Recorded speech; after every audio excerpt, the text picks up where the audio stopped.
Hello everyone, I am अंकित। तो आज हम पढ़ने जा रहे हैं संविधान का, रिवाइज करने जा रहे हैं संविधान का संशोधन, चैप्टर नंबर 11 एम लक्ष्मीकांत। इस चैप्टर में ज़्यादा कुछ है नहीं। इसमें सिर्फ इतना लिखा हुआ है कि संविधान के भाग 20 में आर्टिकल 368 में संविधान में संशोधन का कैसे होगा और किस तरीके से होगा, किस संशोधन की प्रक्रिया क्या होगी, ये सब लिखा होगा। बस ज़्यादा कुछ नहीं, छोटा सा चैप्टर है। आर्टिकल 368 है और भाग 20 है। संशोधन की प्रक्रिया लिखा हुआ है इसमें। संशोधन की प्रक्रिया जो है वो राज्यसभा या जो संविधान का संशोधन है उस प्रक्रिया को या तो लोकसभा में या राज्यसभा, दोनों में से कोई भी सभा में उठाया जा सकता है और किसी भी मेंबर के द्वारा, प्राइवेट मेंबर हो या सरकारी सदस्य हो या गैर सरकारी सदस्य हो, दोनों में से कोई भी ला सकता है। संविधान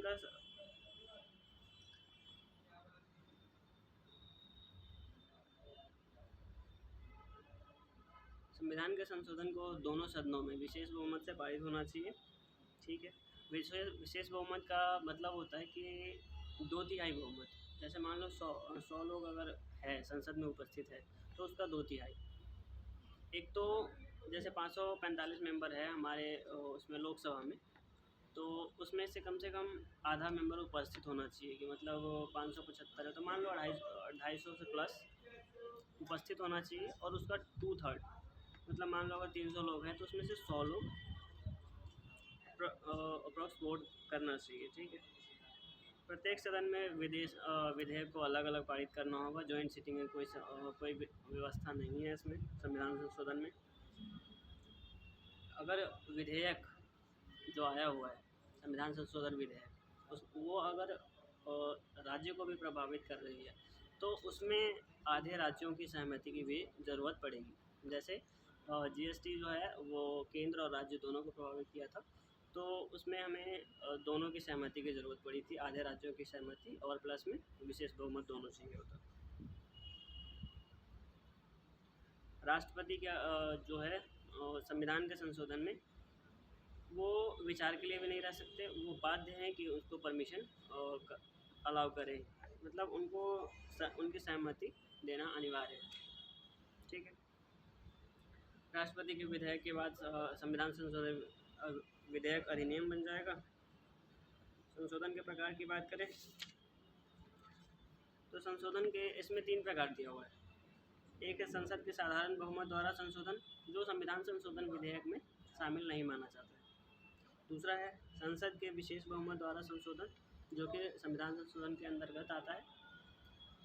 और संसद के विशेष बहुमत द्वारा एवं आधे राज्य एवं विधानमंडलों की संस्तुति के उपरांत संशोधन, मतलब आधे राज्यों का भी संशोधन चाहिए होगा।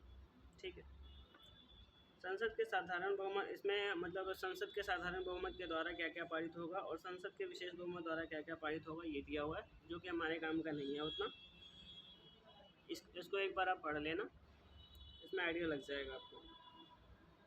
संसद के विशेष बहुमत एवं राज्यों की स्वीकृति द्वारा ये भी दिया हुआ है, जिसमें दोनों अफेक्ट करे, राज्य और इस पे केंद्र, दोनों पे असर पड़े, तो इसका होगा संसद के विशेष बहुमत द्वारा एवं राज्यों की स्वीकृति द्वारा। ठीक है, संशोधन की प्रक्रिया की आलोचना की बात करें तो इसमें संविधान संशोधन के लिए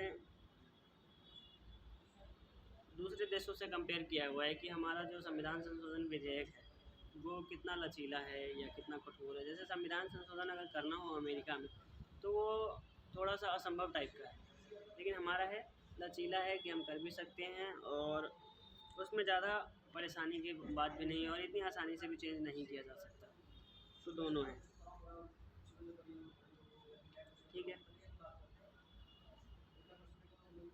और इसमें कई सारे लेखकों के मतलब वो दिए हुए आर्गूमेंट दिए हुए जो हमारे काम का उतना है नहीं।